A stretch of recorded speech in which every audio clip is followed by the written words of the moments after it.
네, 할렐루야. 오늘은 전도신약 세미나 미니 강의 16강의 기도학교 3강 또 강의 함께 내용 보시겠습니다. 먼저 오늘 또 내용 보실 내용은 6번 제목입니다. 기도의 사람들이란 제목인데 우리 지난 시간에는 성경 말씀에 나오는 기도의 사람들, 기도에 관한 그런 인물들에 대해서 함께 나눴는데 이번 시간에는 이 성경 말씀 이후에 신약 성경 이후에 또 믿음의 조상들, 신약 성경 이후의 시대와 지금 우리가 살고 있는 그 사이 기간의 기도에 유명한 믿음의 그런 조상들, 믿음의 선진들에 대해서 함께 내용을 나누고자 합니다. 먼저 내용 보시게 되면 루터가 있습니다. 마틴 루터, 종교개혁가. 우리가 너무 잘하고 있습니다.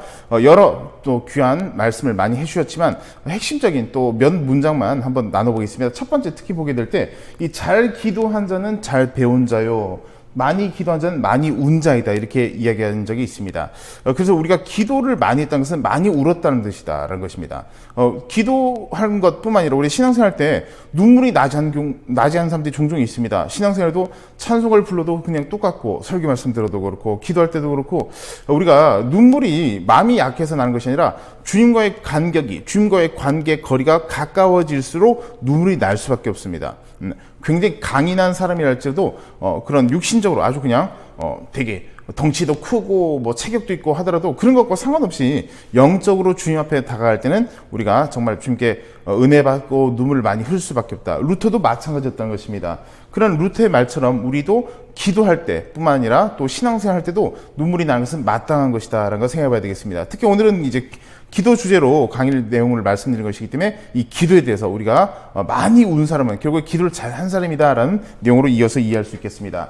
다음 내용 보시게 되면 이 칼빈입니다. 이번엔 존 칼빈인데 기도가 얼마나 필요한지 말로 설명할 수 없다. 하나님은 우리가 괴로워 낙태하면 마치 우리를 잊으신 것처럼 잠잠하실 것이다. 중보 기도의 중요성을 말로 설명하는 것은 불가능하다, 이렇게 이야기를 했었습니다. 이 기독교 강의에 그런 내용이 나타나는데, 근데 이 내용에서도 보시면 마찬가지입니다. 중보 기도, 그리고 기도가 얼마나 중요한지 그냥 주님께서 가만히 우리가 있을 때 알아서 해주시겠지라는 것이 아니라는 것입니다. 마가복음 16장 17절 말씀도 마찬가지입니다. 내 이름으로 귀신을 쫓아내며라고 말씀하시는데 그냥 주님께서 알아서 해주시겠지, 우리 하나님의 자녀이니까 라는 생각은 굉장히 아직까지 신앙이 어린 생각에 불과하다는 것입니다. 그래서 우리가 능동적인 신앙생활, 또 적극적인 그리고 긍정적인 신앙생활을 반드시 해야 되겠다는 것입니다. 우리가 행위를 통해서 구원을 받을 수 있는 것은 아니지만 우리의 신앙의 적극성을 통해서, 능동적인 자세를 통해서 신앙이 성장할 수 있는 것은 맞습니다. 그래서 구원과 신앙 성장과 동일시해서 내가 열심히 뭔가를 했기 때문에 구원받는다, 그런 개념과 연결해서 설명할 필요는 없습니다. 그건 잘못된 생각이기 때문인 것입니다. 그래서 구원과 신앙 성장, 우리가 구원은 은혜로 받았고 주님의 사랑으로 우리가 구원받아 주님께 나갈 수 있지만, 또 그리고 우리가 천국 백성이 되었지만 그럼에도 불구하고 내가 신앙 성장도 마찬가지로 주님의 은혜로 내가 가만히 있으면 된다라는 것이 결코 아니라는 것입니다. 반드시 우리가 적극적인 신앙 자세를 가져야 되겠습니다. 네, 중보기도도 마찬가지입니다. 중보기도의 설명을 중요성에 대해서 설명한 것은 정말 말로 해도 끝도 없습니다. 그만큼 너무나도 중요하고 또 필요로 하는 것이기 때문입니다. 다음 내용 보시면 이번에는 또 다른 인물입니다. 빌리 선데이라는 부흥사, 미국 부흥사가 있었습니다. 빌리 선데이 이렇게 있습니다. 어떤 마귀라도 기도한 어머니의 자녀를 빼앗아가지 못한다. 너무 당연한 말 같지만 그러나 굉장히 중요한 말입니다. 잠언 14장 26절 말씀에 이런 말씀이 있습니다. 야훼를 경외한 자에게는 경고한 의뢰가 있나니 그 자녀들에게 피난처가 있으리라, 이런 말씀이 있습니다. 하나님께 기도드리는 어머니, 아버지도 물론 마찬가지겠지만 이 어머니 기도가 그렇게 위대하고 중요하다는 것입니다.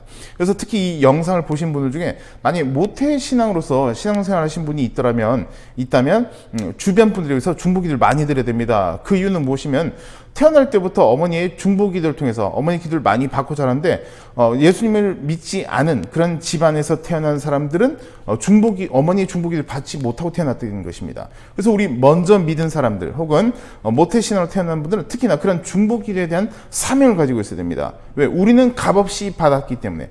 역시 우리도 값없이 1세대 믿음 생활하고 있는 분들을 위해서 열심으로 중보기도 해줘야 됩니다. 그것이 우리의 또 은혜 받은 목적이자 이유가 될 수 있다라고 생각해 볼 수 있겠습니다. 네, 다음 보시면 이 오스왈드 챔버스에 대한 책의 내용 또 우리가 볼 수 있겠는데, 기도의 의미는 기도의 응답이 아니라 하나님을 붙드는 것입니다. 사실 이제 이 내용을 좀 자세히 생각해 봐야 되는 게, 기도이면 기도의 응답이 아닙니다. 기도 응답받는 거 아닙니다. 그런 의미는 아닙니다. 그보다 본질적으로 중요한 것은 하나님을 붙드는 것 자체가 기도의 진정한 본질적인 의미다, 이런 의미입니다. 그래서 기도응답 받으면 안 된다. 그런 뜻은 전혀 아니라는 것입니다. 그래서 혹시라도 제가 싶어서 말씀을 좀 더 부가해서 설명해 드리는 것이고, 그래서 주님의 나의 최고봉이라는 제목에서 또 이런 내용을 말씀하신 적이 있다는 것입니다.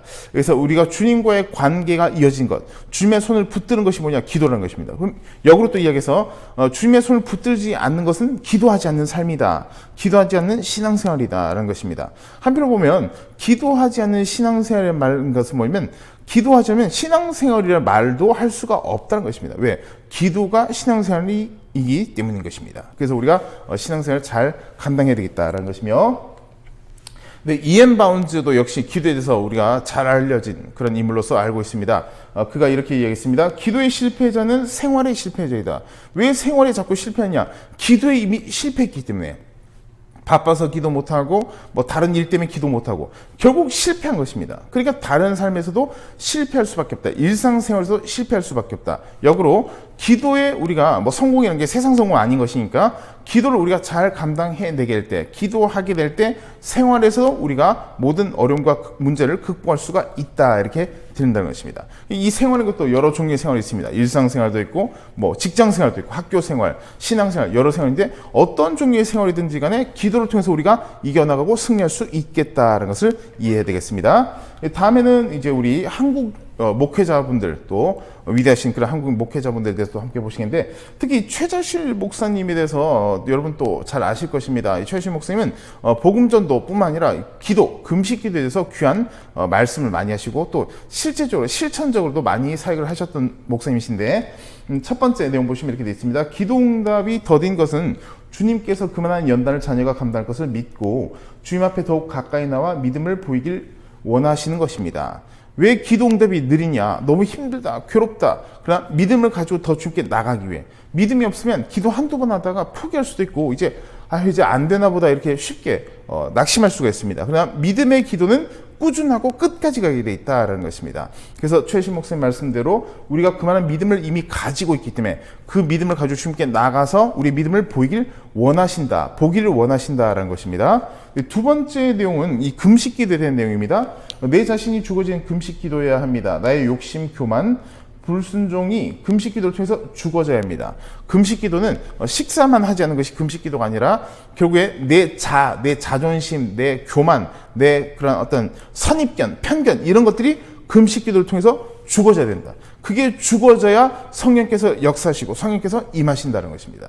근데 그게 아니군 자꾸 성령께서 우리에게 역사하실 때 방해하고 끼어들게 할 때가 있습니다. 이게 무엇이냐? 결국에 우리의 그런 교만, 자존심 이런 인간적인 사고들 때문에 계속해서 우리의 응답이 늦어질 수가 있다는 것입니다. 그래서 금식 기도에 우리가 원리를 잘해야 되겠다. 금식 기도의 목적을 정확히 이해를 하는 것이 중요하겠습니다. 그래서 금식 기도의 열매라는 책에서 이렇게 말씀하신 적이 있었습니다. 다음 내용 보시면 이번에 이일성 목사님이신데 순복음 산마교회 목사님이신데 귀한 목사님께서 또 소천하셨는데 국민일보 신문에서 미션 라이프라는 그런 기독교 관련 그 정보가 있는 신문 그 섹션이 있습니다. 그 부분에서 이렇게 말씀하셨습니다. 교회는 주의 종이 얼마나 기도한지에 따라 운명이 결정된다. 주의 종의 기도. 주의 종이 말씀 연구도 당연히 열심히 하고 예배도 또 인도하고 또 전도도 해야 되지만 당연한 것이지만 그냥 더 나아서 기도가 너무나도 중요하다는 것입니다. 중요한 것을 더 나가서 기도하는 시간을 우리가 잘 쌓아나가야 되겠다. 목회자들뿐만 아니라 성도분도 마찬가지겠지만 특히 주의 종은 그렇다는 것입니다. 두 번째 줄에 그래서 등불을 꺼뜨리지 말아야 한다. 등불, 무슨 등불인가? 기도의 등불, 신앙의 모든 등불들이 있습니다. 전도의 등불, 기도의 등불, 예배 등불, 찬양의 등불, 구제, 봉사, 여러 이런 등불. 교회는 불 꺼지면, 영적인 불 꺼지면 다 결국에 꺼질 수밖에 없다는 것입니다. 국가의 불이 왜 꺼지냐? 교육, 경제, 환경, 그 다음에 여러 군사, 안보 이런 문제, 왜 그런 불이 꺼지느냐? 교회 기도의 불이 꺼지고 있기 때문인 것입니다. 교회 불이 어디서부터 그럼 켜지기 시작하냐? 주의 종부터 기도해야 됩니다. 성도들도 당연히 기도해야 되겠지만 주의 종은 더욱더 힘써서 기도할 수밖에 없다. 왜? 그게 주의 종의 사명, 복음 전도와 기도가 결국 주의 종의 사명이자 주의 종이 해야 될 마땅한 일이기 때문인 것입니다. 그래서 이 주의 종의 기도의 시간이 늘어날수록 중요하다. 늘어나야만 또 한다라는 것입니다. 다음 내용 보시게 되면 주의종은 순수한 기름 감람유로 등불을 켜고 꺼지지 않도록 주야로 살펴야 된다. 주야로 우리가 쉽게 해서 영적 불관리입니다. 목회자분들 중에서도 이 영상을 시청하시는 분들 계시겠지만 결국 뭐냐, 영적인 것은 영성 이런 말 쓰는데 특별한 것이 아닙니다. 영성인 것은 영적인 관리 혹은 영적인 것을 우리가 잘 관리해 나가는 능력이다, 이렇게 또 인식할 수도 있겠습니다. 그 외에도 다른 의미가 여러 가지 있겠지만 우리 신앙생활에서만큼 더욱더 그렇게 이해하는 것이 좋겠다는 것입니다. 그래서 이런 불관리, 영적인 불관리, 신앙의 불관리입니다. 이것이 무엇보다 중요한 사역이라고 꼭 당부하고 싶다. 다른 사역이 아니라 진짜 중요한 사역을 해야 된다. 외부 사역도 있고 뭐 많은 종류의 사역이 있겠습니다. 그러나 기도 사역만큼 놓쳐서 안 된다. 전도 사역도 마찬가지입니다. 이것을 놓치고 다른 것에 관심을 가질 필요가 없다. 또 그렇게 해서는 안 된다. 왜? 그것이 주의 종의 사명이자 주의 종이 마땅히 해야 될 책임감이 있기 때문인 것입니다. 그래서 우리가 이런 기도에 대한 믿음의 사람들에 대해서, 믿음의 목회자, 또 믿음의 용사, 믿음의 조상, 선진들에 대해서 함께 오늘 내용을 나눠봤습니다. 이 강의를 들으시고 아 그렇구나 하고 끝날 것이 아니라 오늘도 그럼 나는 기도의 사람으로 살아가고 있는지를 한번 생각해보고 또 오늘보다 내일은 더 기도 시간을 늘려나가는 그런 자세로서 실천으로 이어져야 되겠습니다. 네, 그러면 다음 강의 시간 때 또 뵙겠습니다. 감사합니다.